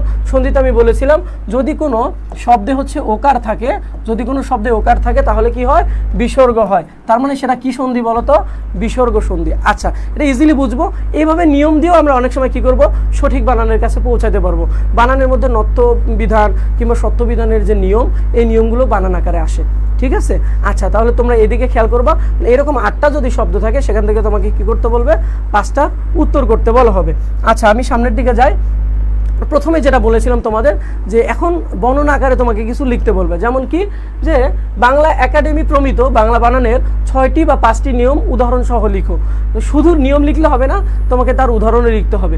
আচ্ছা, অথবা এখানে অনেকগুলো প্রশ্ন যেগুলো অনেকভাবে আসছে, একই প্রশ্ন বারবার, যে প্রমিত বাংলা বানানের 5টি নিয়ম লেখো, কিংবা বাংলা একাডেমি প্রমিত বানানের যে কোনো 5টা নিয়ম লেখো, কিংবা বাংলা একাডেমি প্রমিত বাংলা বানানের 5টা নিয়ম উদাহরণ সহ লিখো। মানে ঘুরে ঘুরে বারবার একই প্রশ্ন আসতেছে। তাহলে তুমি কি বুঝবা, এখান থেকে তুমি যদি যে কোনো একটা তৎসম শব্দের বানান লেখো, তাহলে তুমি 2টা পাবা। যদি তোমাকে বলে যে তৎসম শব্দের বানান লেখো, নিয়ম লেখো 5টি, তাহলে ওইটাই লিখবা। এখন তোমাকে যদি বলে যে বাংলা একাডেমি প্রমিত বাংলা বানানের যে কোনো 5টা নিয়ম লেখো, তখনও তুমি তৎসমের ওই 5টা উঠাই দিলেও তোমার অ্যান্সারটা হয়ে যাবে। তাহলে এটা তোমাকে কি করতে হবে, বর্ণনা আকারে তোমাকে লিখতে হবে। যেটা গ্রামার পড়ি আমরা, ওইটাই তোমাকে কি করতে হবে, বর্ণনা লিখতে হবে। তোমরা অনেকেই ইতিমধ্যে টেস্ট পরীক্ষা দিয়েছো তোমাদের কলেজে, তোমরা জানো কিভাবে লিখতে হয়। তারপরও তোমাদের আবার মনে করা দেওয়ার জন্য আমাদের এই স্পেশাল ক্লাস এবং তোমাদের সাজেশন, তোমাদের কি কি আসতে পারে, এইগুলোর আমরা সাজেশনগুলো দিচ্ছি। আচ্ছা, আমরা সামনের স্লাইডে যাই। সামনের স্লাইডে আমরা এখন কি পাইলাম, যে বাংলা একাডেমি প্রমিত বাংলা বানানের 5টি নিয়ম উদাহরণ সহ লিখো। ওই যে আমরা আগের স্লাইডে আমরা এটা আলোচনা করেছি, আমরা ওদিকে না আলোচনা করি। এখন আমরা যাই ব্যাকরণিক শব্দ শ্রেণী। আচ্ছা, ব্যাকরণিক শব্দ শ্রেণী এইটা অনেকের কাছে কঠিন লাগে। এটাও দুইভাবে আসে ভাইয়ারা। এটা কিভাবে আসে? দুইভাবে আসে। এটা তোমাকে কি থাকবে, একটা বাক্য দেওয়া থাকবে, বাক্যর নিচে নির্দিষ্ট একটা শব্দ নিচে আন্ডারলাইন করা থাকবে, তোমাকে বলবে যে এইটা কোন ব্যাকরণিক শব্দ শ্রেণী। তাহলে তোমাকে কি করতে হবে, সেটা আসলে যোজক, সেটা আসলে বিশেষণ, সেটা আসলে তোমার হচ্ছে বিশেষণ নাকি কি, সেটা তোমাকে কি করতে হবে, নির্ণয় করতে হবে, লিখতে হবে। বুঝতে পারছো? এভাবে আমাদের কি আসবে, 7টা কিংবা 8টা বানান তোমার হচ্ছে বাক্য দেওয়া থাকবে, সেখানে তোমাকে কি করতে হবে, নির্ণয় করতে হবে এখানে আমাদের হচ্ছে তোমার ব্যাকরণিক শব্দ শ্রেণীগুলা, কোনটা বিশেষ কোনটা সর্বনাম, এভাবে। আচ্ছা, এখন আরেকটা কিভাবে আসতে ভাইয়ারা, দেখো আরেকটা আসতে পারে যে ব্যাকরণিক শব্দ শ্রেণী বলতে কি বুঝো, কত প্রকার ও কি কি উদাহরণ লেখো। এখন আমি এইটা সংযোজন করার উদ্দেশ্য হচ্ছে ব্যাকরণিক শব্দ শ্রেণী অন্যভাবে আসে, যেমন তোমাকে বলতে পারে যে সর্বনাম কত প্রকার, উদাহরণ সহ লিখো। তোমাকে বলতে পারে যে বিশেষ্য কত প্রকার, বিশেষ্য কাকে বলে, কত প্রকার, কি কি লেখো, এই ধরনের প্রশ্ন আসতে পারে। তারপরে আসতে পারে ক্রিয়া কত প্রকার, ক্রিয়ার হচ্ছে ক্রিয়া সম্পর্কে লেখো। তো এই ধরনের প্রশ্ন আসতে পারে। কিন্তু তোমাকে এই প্রশ্নটা দেওয়ার উদ্দেশ্য হচ্ছে ব্যাকরণিক শব্দশ্রেণী বলতে কি বুঝো, কত প্রকার ও কী কী। এটা যশোর বোর্ড 2016-তে আসছিল, এটা চলে আসতে পারে। তোমরা একটা জিনিস খেয়াল করবা, সেটা হচ্ছে যশোর বোর্ড এবং কুমিল্লা বোর্ডে যে প্রশ্নগুলো আসে, সেই প্রশ্নগুলো ঢাকা বোর্ডে বেশি রিপিট হয়। তোমরা খেয়াল করছো কিনা জানি না, তোমাদের আমি বলতেছি, আমার অবজারভেশন থেকে আমি বলতেছি যে ঢাকা বোর্ড এবং ঢাকা বোর্ডের যে প্রশ্নগুলো, এগুলা কুমিল্লা বোর্ড, যশোর বোর্ড এবং সিলেট বোর্ডে যেগুলো আসছিল গত বছরগুলোতে, এগুলো রিপিট হয় ঢাকা বোর্ডে বেশি। ঠিক আছে? এবং তোমরা এটা খেয়াল করবা, এই ট্রিক্সটা তোমাদের আমি আজকে বলে দিলাম। তোমরা এটা অনেক কিছু শিখলো। তোমরা আশা করি যখন প্রিভিয়াস ইয়ারের কোশ্চেনগুলো সলভ করবে, তোমরা ওখানে বেশি যাবে আগে। ঠিক আছে? আচ্ছা, তোমরা খেয়াল করো। তাহলে এটাই ব্যাকরণিক শব্দশ্রেণী বলতে কি বুঝি, এইটা তোমাদের জানানোর জন্য আমি এটা সংযোজন করেছি। তোমরা একটু খেয়াল করো যে ব্যাকরণিক শব্দশ্রেণী আসলে কাকে বলে। লেখো, তোমরা দেখো যে শব্দের ব্যাকরণগত অবস্থান অনুসারে তাদের বিভাজনকে ব্যাকরণিক শব্দশ্রেণী বলে। মানে অবস্থান, একটা বাক্যে শব্দের অবস্থান অনুযায়ী আমরা কি করতেছি, তাদের ভাগ করতেছি এক একটা। যেটা আমরা ইংরেজিতে কি পড়েছিলাম, parts of speech. Parts of speech মানে কি? পার্টস মানে আমরা জানি ধরো যে কোনো গাড়ি কিংবা যে কোনো কিছুর কিছু কিছু অংশ, কিছু গুরুত্বপূর্ণ অংশ। তাহলে পার্টসটা খুবই কিন্তু গুরুত্বপূর্ণ। মানুষের পার্টসগুলো কি? মানুষের পার্টস যেমন আমরা জানি যে হিউম্যান বিংয়ের পার্টসগুলো হচ্ছে কলিজা, তারপরে হচ্ছে তোমার কিডনি, এগুলা। তো তেমনিভাবে তাহলে ব্যাকরণিক যে শব্দশ্রেণী, এগুলোকে আমরা পার্টস বলতে পারি একটা বাক্যের। তাহলে এটা হচ্ছে তোমার 8 প্রকার। ঠিক আছে? কত প্রকার বলো তো? 8 প্রকার। কি কি? এটা 8 প্রকার বা 8 ভাগে ভাগ করা যায়। একটা হচ্ছে বিশেষ্য, একটা হচ্ছে সর্বনাম, একটা বিশেষণ, ক্রিয়া বিশেষণ, যোজক, অনুসর্গ এবং আবেগ শব্দ। তাহলে আমরা কি জানলাম বলো তো? আমরা এই 8 প্রকার জানলাম। 8 প্রকার কি জানলাম? 8 প্রকার হচ্ছে ব্যাকরণিক শব্দশ্রেণী জানলাম। তোমরা জানো, আমি যদি ছোট করে আলোচনা করে দেই যে বিশেষ্য কি? বিশেষ্য হচ্ছে যে কোনো ব্যক্তি, জাতি, সমষ্টি, বস্তু, স্থান, কাল, ভাব, কর্ম, সংখ্যা ও গুণের নামকে বিশেষ্য বলে। যেমন রহিমের নাম, তারপরে ঢাকা একটা স্থানের নাম, বই একটা বস্তুর নাম, সকাল এটা হচ্ছে বোঝাচ্ছে তোমার হচ্ছে নির্দিষ্ট একটা সময়। আচ্ছা, সময় না, এটা কাল বোঝাচ্ছে কিংবা ভাব বোঝাচ্ছে। তারপরে দেখো সর্বনাম। সর্বনাম কি? আমি খুব আলোচনাটা একটু ছোট করতেছি, তোমরা খেয়াল করবা। আচ্ছা, সর্বনাম কি? সর্বনাম হচ্ছে ওই যে আমরা বলি যে নামের পরিবর্তে যা বসে সেটা হচ্ছে সর্বনাম। যেমন এখানে নামের পরিবর্তে যে শব্দ বসে তাকে সর্বনাম বলে। এক কথায় নাম বলতে কি? নাউন। আর নাউন বলতে কি? বিশেষ্য। তো বিশেষের পরিবর্তে যে বসে তাকে আমরা কি বলবো? সর্বনাম বলবো। যেমন রহিমের পরিবর্তে কি বসতে পারে? তুমি, সে। রহিমের পরিবর্তে বসবে। রহিম আছে যে রহিম মাঠে খেলে। হ্যাঁ, রহিম মাঠে খেলে। আমি বললাম রহিম মাঠে গেলে। তাহলে এখন রহিমটা আমি কি করলাম? রহিমটা এখানে বিশেষ্য। আমি রহিমের নিচে একটা হচ্ছে দাগ দিয়েছি, একটা আন্ডারলাইন করেছি। তাহলে এখানে রহিম কি হবে? রহিমটা হবে এখানে বিশেষ্য। আচ্ছা, এখানে মাঠ তোমার হচ্ছে খেলাটা হচ্ছে তোমরা জানো যে ক্রিয়া। ওকে, ওইদিকে না যাই। এখন এই যে রহিম, এই রহিমের বদল আমরা কি লিখতে পারি বলো তো? রহিমের বদল আমরা লিখতে পারি, দেখো খেয়াল করো, রহিমের বদল আমরা লিখতে পারি হচ্ছে কি? আমরা সে লিখতে পারি। আমরা রহিমের বদল কি লিখতে পারি ভাইয়ারা? সে লিখতে পারি। এই যে রহিমের বদলে কিছু লিখলাম, সেটাকে বলা হচ্ছে কি? সর্বনাম। আচ্ছা, তোমরা আশা করি বুঝতে পারছো। আচ্ছা, আমরা সামনের দিকে যাই। আচ্ছা, আমরা সামনের দিকে যাই, সামনে কি পাইলাম আমরা, দেখো তো ভাইয়া, এখন পাইলাম বিশেষণ। বিশেষণ কি যে না, এটা আমরা বলি যে বিশেষ্য ও সর্বনামের দোষ গুণ অবস্থা সংখ্যা পরিমাণ যে শব্দের দ্বারা বোঝায় তাকে কি বলে, বিশেষণ বলে। বিশেষণ হচ্ছে যেমন ভালো, খারাপ, মন্দ, তারপরে প্রথম, এক, দুই, এগুলো সংখ্যাও বোঝাবে অনেক সময়। তাহলে সংখ্যা বোঝাতে পারে, পরিমাণ বোঝাতে পারে, অবস্থা বোঝাতে পারে। যেমন ধরো অবস্থা বলতে কেমন, যে ধরো তুমি একটা বাজার থেকে মাছ কিনে নিয়ে আসছো, এখন বললাম তাজা মাছ, তাজা মাছ, তাহলে এই যে মাছের অবস্থাটা কি নির্দেশ করতেছে, তাজা দ্বারা তাজা শব্দটা নির্দেশ করতেছে। তার মানে তাজা এখানে কি, তাজা এখানে বিশেষণ। ওকে, আচ্ছা, তবে গুণ বোঝাবে, যেটা এই যে একটু আগে বললাম যে ভালো, মন্দ, খারাপ, তা এগুলো হচ্ছে আমাদের কি বলো তো ভাইয়ারা, এগুলো হচ্ছে আমাদের বিশেষণ। তোমরা জানো বিশেষণ। তারপর আমরা বলি ক্রিয়া। ক্রিয়া কি, যে শব্দ দ্বারা কাজ করা বোঝায় তাকে ক্রিয়া বলে। খুবই ছোট করে দিয়েছি তোমাদের জন্য বোঝার জন্য। আচ্ছা, ক্রিয়া কি, যে ক্রিয়া হচ্ছে যেমন বলা, তুমি কথা বলতে চাচ্ছ, এটা ক্রিয়া। তুমি কাঁদা, তুমি কান্না করতেছো, এটাও তোমার একটা কাজ। অনেকে বলবো যে কান্না করা আবার কি কাজ, কান্না করাও একটা কাজ। তারপরে কি ঘুমানো, এই যে ঘুমানো, তুমি বলছো ঘুমাইতেছি, আমি তো রেস্ট করতেছি, এটা আমার কি কাজ, ঘুমানোটাও একটা কাজ, এটাও ক্রিয়ার মধ্যে পড়ে। তাহলে আমরা ক্রিয়া বলতে আমরা বুঝলাম যা দ্বারা কাজ করা বোঝায়। তারপরে আমরা ক্রিয়া বিশেষণ। ক্রিয়াকে যে কি করে, ক্রিয়াকে যে হচ্ছে বিশেষায়িত করে তাকে আমরা কি বলবো, তাকে আমরা বলবো ক্রিয়া বিশেষণ। যেমন ধরো একটা ব্যক্তি যাচ্ছে, এই যে যাওয়াটা একটা ক্রিয়া। কিভাবে যাচ্ছে, আমি বললাম দ্রুত যাচ্ছে। তাহলে এই যে যাওয়াটাকে ক্রিয়াকে মডিফাই করলো, ক্রিয়াকে বিশেষায়িত করলো কে, এই যে দ্রুত। তাহলে এই দ্রুতটা কি বলতো ভাইয়ারা, এই দ্রুতটা হচ্ছে ক্রিয়া বিশেষণ। আশা করি তোমরা বুঝতে পারছো। আমরা পরবর্তী স্লাইডে যাই। পরবর্তী স্লাইডে কি আছে ভাইয়ারা, যোজক। যে শব্দের সাথে শব্দের সাথে শব্দের এবং বাক্যের সাথে বাক্যের সংযোজন, সংকোচন, বিয়োজন ঘটায়। যেমন মাঝখানে থাকবে যেমন এবং, আর, এই শব্দগুলো যদি থাকে তাহলে আমরা সেগুলো, কিন্তু, এই যে এগুলা কিন্তু, তাহলে সেগুলোকে আমরা কি বলবো বলো তো ভাইয়ারা, যোজক বলবো। যেমন আমি বলি রহিম ও করিম, রহিম ও করিম ফুটবল খেলে। আচ্ছা, বা দুই ভাই, আমরা বলতে পারি বারবার, এগুলো খেলাধুলায় বারবার দিচ্ছি, তোমরা অনেকে মাইন্ড করতে পারো। আচ্ছা, রহিম ও করিম কি, আমি বললাম যে দুই ভাই। আচ্ছা, দুই ভাই। আচ্ছা, রহিম করিম কি, দুই ভাই। তাহলে এই যে রহিম এবং করিমকে কে যুক্ত করছে বলো তো, আমি এবং দিলাম, এটা এবং দিলাম, রহিম এবং করিম।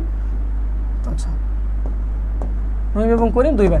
এই এবং দ্বারা রহিম এবং করিমকে কি করা হচ্ছে ভাইয়ারা, দেখো তো, যুক্ত করা হচ্ছে। তাহলে এটার নাম কি, যোজক।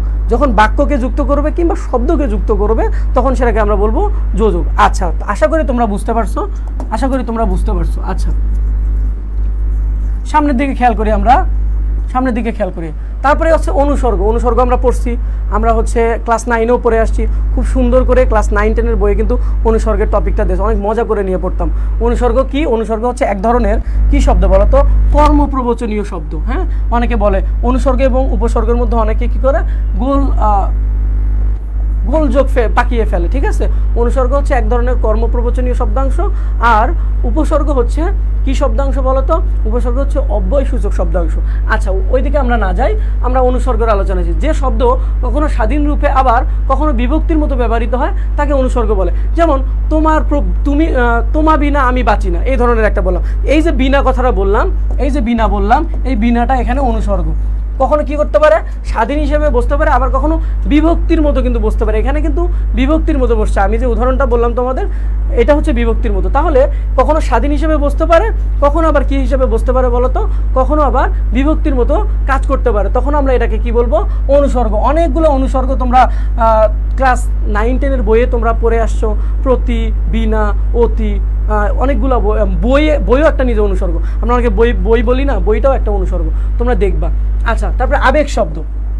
আবেগ শব্দ কি, যে শব্দ দিয়া মনের ভাব বা আবেগ সঠিকভাবে প্রকাশ করা সম্ভব তাকে আবেগ শব্দ বলে। এগুলো আমরা জানি, যেমন আমি ব্যথা পেয়েছি, আমি বললাম আহ, এই যে শব্দগুলো বলতেছি, এগুলো হচ্ছে কি, এগুলো হচ্ছে আমাদের কি বলতো, এগুলো হচ্ছে আবেগ শব্দ। এগুলো মনের অনুভূতি প্রকাশ করি, এগুলোকে বলা হয় আবেগ শব্দ। তাহলে আমরা ব্যাকরণিক শব্দ শ্রেণীর যে আলোচনাটা সেটা আমরা মূলত শেষ করে ফেললাম।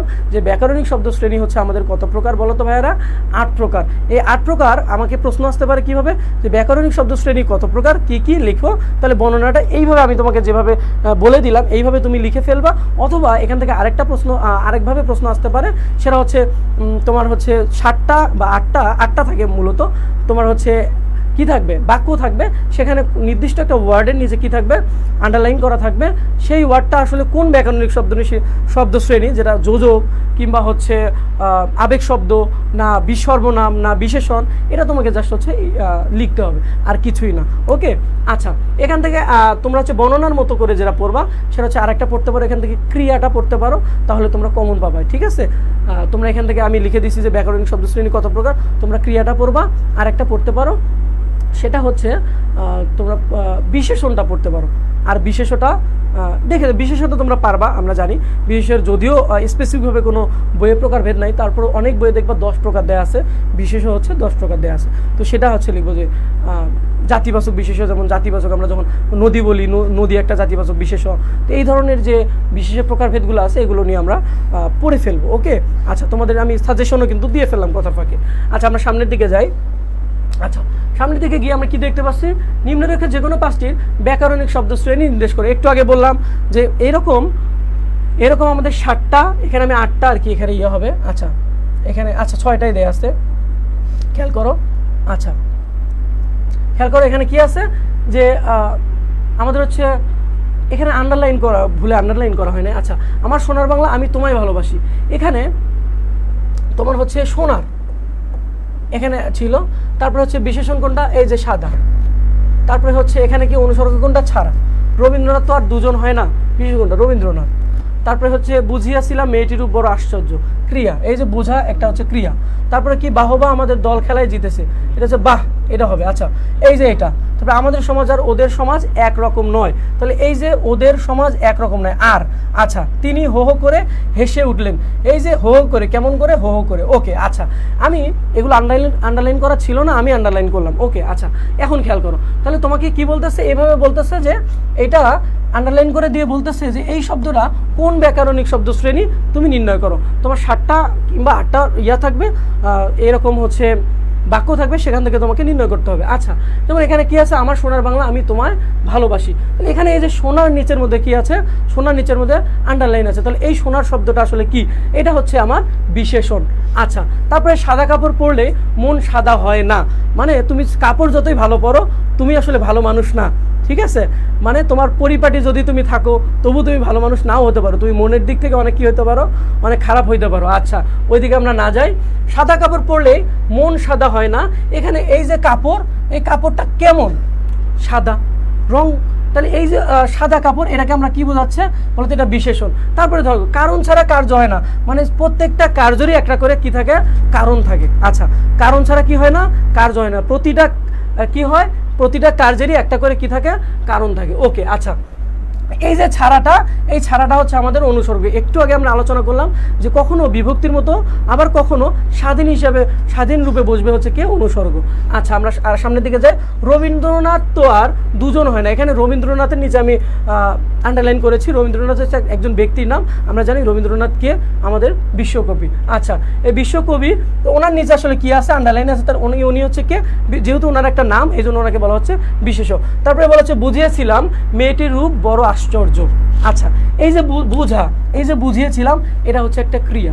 আচ্ছা, তারপরে দেখো এই যে বাহবা আমাদের দল খেলায় জিতেছে, এখানে বা যদি দেই তবু হবে।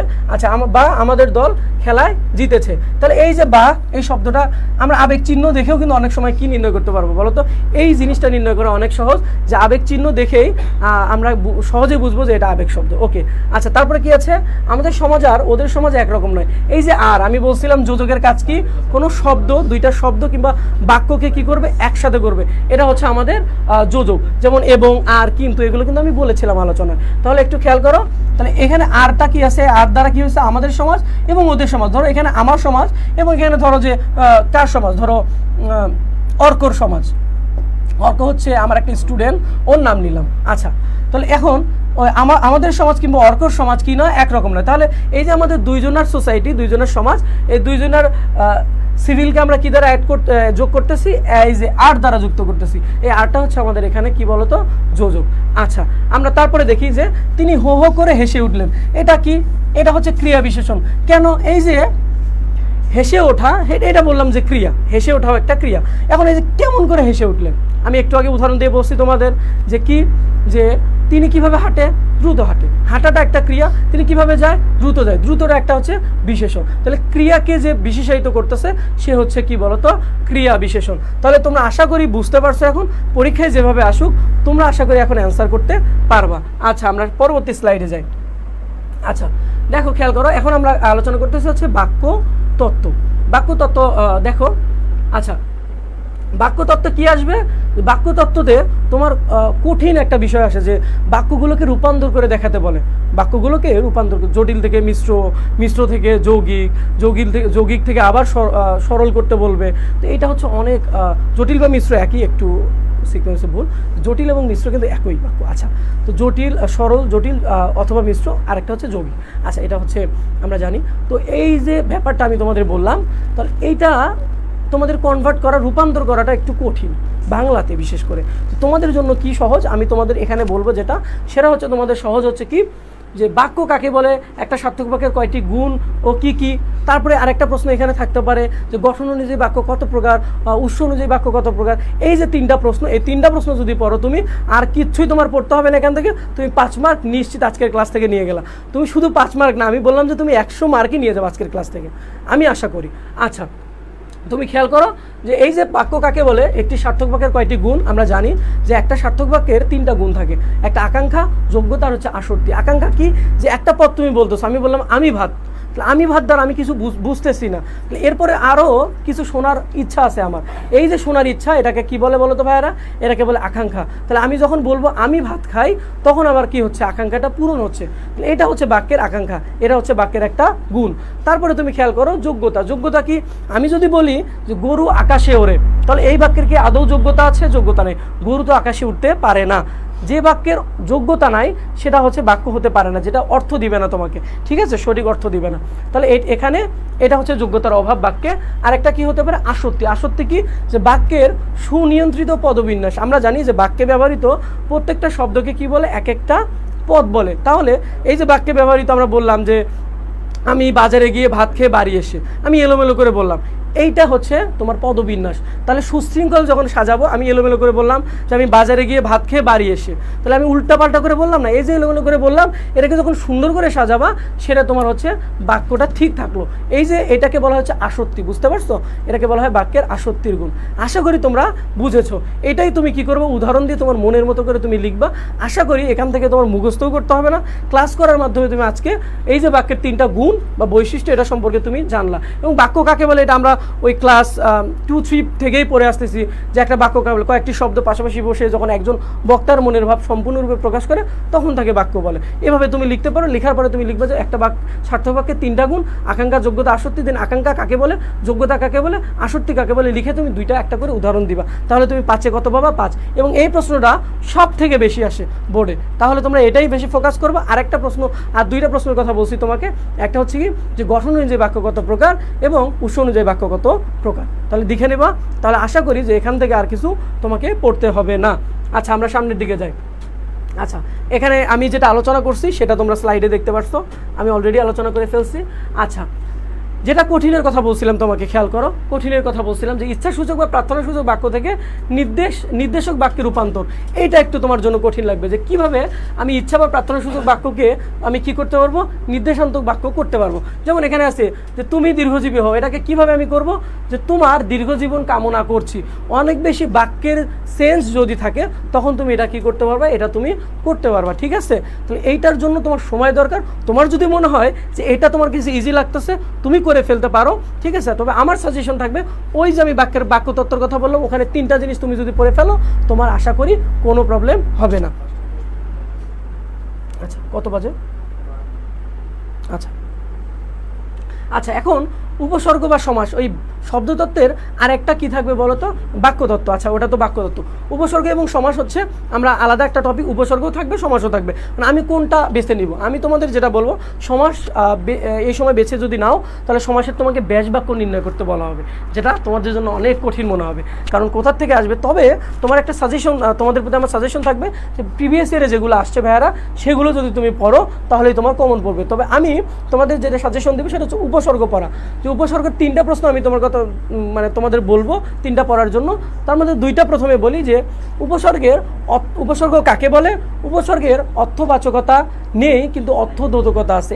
এইটা দ্বারা কি বুঝি আমরা, যে উপসর্গের নিজের কোনো অর্থ নেই কিন্তু অর্থ তৈরি করার ক্ষমতা আছে। যেমন আমি উদাহরণ দেই যে প্রহার, এখানে হার হচ্ছে গলার মালা, প্র হচ্ছে একটা উপসর্গ। আমি হার আছে প্রথমে, হারের সামনে আমি কি বসাইলাম, আমি হারের সামনে কি বসাইলাম বলো তো ভাইয়ারা, এই হারের সামনে আমি বসাইলাম হচ্ছে প্রো। তাহলে এখন প্রথমে ছিল হার, হার মানে হচ্ছে গলার চেন, গলার মালা। আচ্ছা, তারপরে এখানে প্রো যে উপসর্গটা, এই প্রো উপসর্গটা হচ্ছে কি উপসর্গ ভাইয়ারা, খেয়াল করো, প্রো হচ্ছে একটা তৎসম উপসর্গ। আচ্ছা, সেই দিকে আমরা না যাই, তাহলে এই যে প্রোটা, এই যে প্রহার আমি বললাম, এই প্রহার বলার ফলে এর মিনিংটা কিন্তু পরিবর্তন হয়ে গেল, অর্থটা পরিবর্তন হয়ে গেল। এখন কি, প্রহার হচ্ছে কাউকে মারা, কাউকে মারধর করা। আচ্ছা, এখন হচ্ছে আমরা এটা মোটামুটি বুঝে গেছি। আমাদের কি আসবে, যে উপসর্গের অর্থবাচকতা নেই কিন্তু অর্থদ্যোতকতা আছে, উপসর্গের সংজ্ঞা সহ উল্লেখপূর্বক এটা কি করো, ব্যাখ্যা করো। তাহলে আমি ইজিলি আশা করি তোমরা পারবা। আচ্ছা, আমরা পরবর্তী স্লাইডে যাই। পরবর্তী স্লাইডে কি, এটাই আছে মূলত। এবং আরেকটা প্রশ্ন তোমরা বলবা যে উপসর্গ একটা শব্দের কত ধরনের পরিবর্তন করে, কিংবা উপসর্গের প্রয়োজনীয়তা সম্পর্কে লেখো। তাহলে এটাও একটা প্রশ্ন তোমাদের আমি বললাম, তো এটা তোমার উত্তর এখানে পাবা। এই পিডিএফটা যদি পেতে চাও, আমি বারবার বলতেছি ক্লাসের ফাঁকে ফাঁকেই, যে তোমরা যদি এই পিডিএফটা পেতে চাও, তোমরা বন্ধুদের সাথে সর্বোচ্চ শেয়ার করতে হবে, সব গ্রুপে দিয়ে দিতে হবে, তাহলে সবাই উপকৃত হবে এবং তুমি উপকৃত হবা। পিডিএফটাও তোমাকে দিয়ে দেওয়া হবে। এবং আশা করি যে রিটেন পর্যন্ত আমাদের ক্লাসটা আমরা অনেক সময় যাবত নিচ্ছি, আর দীর্ঘায়িত করব না, আমরা 10 মিনিটের মধ্যে ক্লাসটা শেষ করে দিব। তবে আমি যেগুলো আলোচনা করতে পারলাম না সেগুলো তোমরা হচ্ছে চাইলে পিডিএফের মাধ্যমে নিতে পারো। ওগুলো আলোচনা করব কি, ওগুলো যেহেতু নির্মিত অংশের, ওগুলো আমি জাস্ট সাজেশন আকারে সাজিয়েছি যে এই প্রবন্ধ রচনার মধ্যে কোন 5টা পড়লে তুমি একদম 100% কমন পাবা তো পাবা, আর কিছু পড়তে হবে না। এইরকম ভাব সম্প্রসারণ ওই 5টা দিয়েছি, 6টা দিয়েছি, এই 6টার মধ্যে তুমি কোনটা পড়লে কমন পাবাই 100%। এগুলো অনেক রিসার্চ করে দেয়া এবং প্রিভিয়াস ইয়ারে দেখে কিংবা বিভিন্ন বোর্ড অ্যানালাইজ করে দেয়া আশা করি, এবং প্রতি বছর হয়ে আসতেছে, ইনশাল্লাহ কমন পড়বে। আমার পড়ানোর অভিজ্ঞতা আমি বলতে পারি, আমার সাজেশন অবশ্যই তোমরা কমন পাবে, 100% তোমরা নিশ্চিত থাকতে পারো।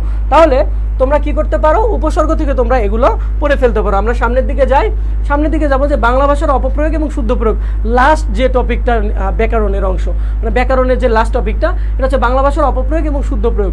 অপপ্রয়োগ এবং শুদ্ধ প্রয়োগ কি, যে একটা জিনিস ভুল করে দেয়া থাকবে, ধরো বর্ষায় রোদ হয়, একটা অনুচ্ছেদ দেয়া থাকবে বা একটা প্যারা দেয়া থাকবে, এখানে ভুলভাল কিছু শব্দের অর্থও থাকবে, শব্দের অর্থ বলতে কিছু হচ্ছে শব্দ থাকবে ভুল এবং প্রয়োগগুলো ভুল থাকবে। যেমন আমি বললাম বর্ষায় রোদ হয়, বর্ষায় তো রোদ হয় না ভাইয়া, তাহলে তোমাকে শুদ্ধ করে যখন তুমি লিখবা তখন তুমি কি লিখবা, বর্ষায় বৃষ্টি হয়, ঠিক আছে, অথবা বর্ষায় মেঘ হয়। তাহলে এইভাবে তুমি লিখবা, পরবর্তী বাক্যটা দেখে তুমি কিন্তু ইজিলি অ্যান্সার করতে পারবা। তাহলে আমরা বাংলা ভাষার অপপ্রয়োগ এবং শুদ্ধ প্রয়োগ সম্পর্কে আমরা একটু ধারণা পাইলাম। এবং এটা 2টা ভাবে, একটা অনুচ্ছেদ আকারে আসতে পারে, একটা হচ্ছে এভাবে বাক্য আকারে আসতে পারে। যেমন এখানে গীতাঞ্জলি পড়েছো কি, এখানে প্রশ্ন আছে, তাহলে এখানে বানান কি আছে, বানানটা একটু খেয়াল করবো, বানানটা ঠিক আছে কিনা, তারপর হচ্ছে সব কিছু ঠিক আছে কিনা। তারপরে দেখো সকল ছাত্রগণই পাঠে অমনোযোগী, তাহলে এখানে সকল ছাত্রগণ, সকল দিয়ে তো আমরা সব ছাত্রদেরই বোঝাচ্ছি, তাই না? আমরা আবার গণ কেন লিখবো? তাহলে এখানে কি হয়েছে, ইংরেজিতে যেটাকে আমরা রিডেন্ডেন্সি বলি, মানে আবার ওইটাই বলা ঘুরাইয়া। আচ্ছা, তাহলে এখানে কি হবে, এখানে সকল দ্বারাই আমরা ছাত্রদের বোঝাচ্ছি, তাহলে আমরা যে কোনো ছাত্রগণ বলতে পারি অথবা আমরা সকল ছাত্র বলতে পারি। তাহলে এই যে ব্যাপারগুলো, এই যে অপপ্রয়োগগুলো, এগুলো আমরা কি করব, এগুলো শুদ্ধ করে দিব, তাহলে আমাদের এখান থেকে 5 মার্ক আমরা পেয়ে যাব। তারপরে এখানে কি আছে, তিনি স্বস্ত্রীকে বেড়াতে গেছেন, তিনি স্বস্ত্রীকে বেড়াতে গেছেন, এখানে কি হবে, তিনি স্বস্ত্রী বেড়াতে গেছেন, এখানে স্ত্রী হবে আর কি, স্ত্রী বেড়াতে গেছেন, বানানটা এরকম হবে, আর স্ত্রী কি হবে না, আচ্ছা বেড়াতে গেছেন। তারপরে কি, যে তিনি সভ্যগণ, সকল সভ্যগণ, এখানে ওই যে সকল ছাত্রটাই আবার তাহলে এখানে কি হবে, গণটা তুমি সভ্যগণ দিয়ে লিখতে পারো, অথবা সকল সভ্য এখানে উপস্থিত ছিলেন এভাবে লিখতে পারো। তাহলে আমাদের বাংলা ভাষার যে অপপ্রয়োগ এবং শুদ্ধ প্রয়োগ, এটা আশা করি আজকের ক্লাসে তোমরা একটা খুবই ভালো একটা ধারণা পাইলা। আশা করি তোমরা এই যে আমাদের ব্যাকরণের 30 নম্বরের আমাদের ছিল, 30 নম্বরের আমাদের সিলেবাস ছিল, এটা আশা করি আজকের ক্লাসে তোমরা একটা কি পাইলা, একটা পূর্ণাঙ্গ হচ্ছে সাজেশন পাইলা, কি আসতে পারে, কোনটা অ্যান্সার করলে আমি হচ্ছে ভালো হচ্ছে মার্ক পাবো, ভালো নম্বর পাবো, সেটা তোমরা জানলা, এবং কিভাবে অ্যান্সার করবা সেটাও আমি বললাম। এখন তোমাদের ব্যাকরণ যে 30 নম্বরের, এটা আলোচনা করতে মূলত আজকের ক্লাস আমি সময় শেষ করে ফেলেছি।